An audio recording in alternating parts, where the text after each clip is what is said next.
have listed the top 10 common cards of March of the Machine for Pauper, starting with Miran Battle Splitter, a shameless copy of Dueling Rapier, a card that hasn't seen play in Pauper yet, but 8 copies of the same effect can be very useful on equipment strategies, and cards like Beantown Beatstick are sweet additions to it. This one produces more artifacts that can be used along with creatures with Metalcraft, and who knows, maybe the equipment affinity that could be a thing now. In number 8 we have Saiba Cryptomancer, or rather Saiba Scam.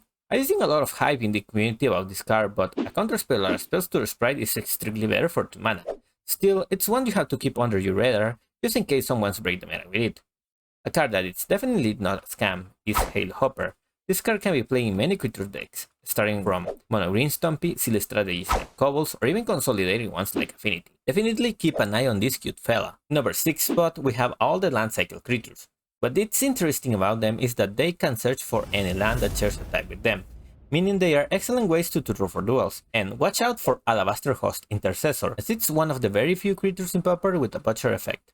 Speaking of promising cards, Seed of Hope is an okay card for decks like Tortex, which wants to fill the graveyard fast but also can be used on other strategies like Enchantress, whose main core is built around permanents only. But regardless of the strategy, Nemo Mongoose has already given his approval, so trust me when I say it can be good. Number 4 on the list is Corrupted Conviction. Having access to 8 copies of Village Rites is pretty good in decks like Monoglax Sacrifice that don't want to run out of gas, and with it, cards like Nested Shambler could start rising in popularity. Like Wren's Resolve, it hasn't been released yet, but the amount of hype of this card is real, as it enables powerful strategies like Hot Dogs or Weird Combo Storm decks as a way to generate crazy amounts of card advantage. But, speaking of crazy, Hunger Scrounger is the card that players do need to pair with Seeker of the Skybreak.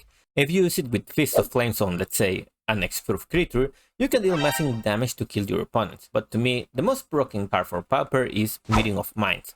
You can throw it in any deck, from goblins to elves to kobolds to tokens. Everything works with Melting of Minds.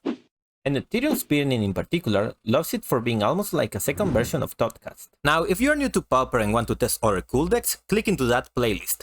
Thank you so much for watching, and I will see you in the next video.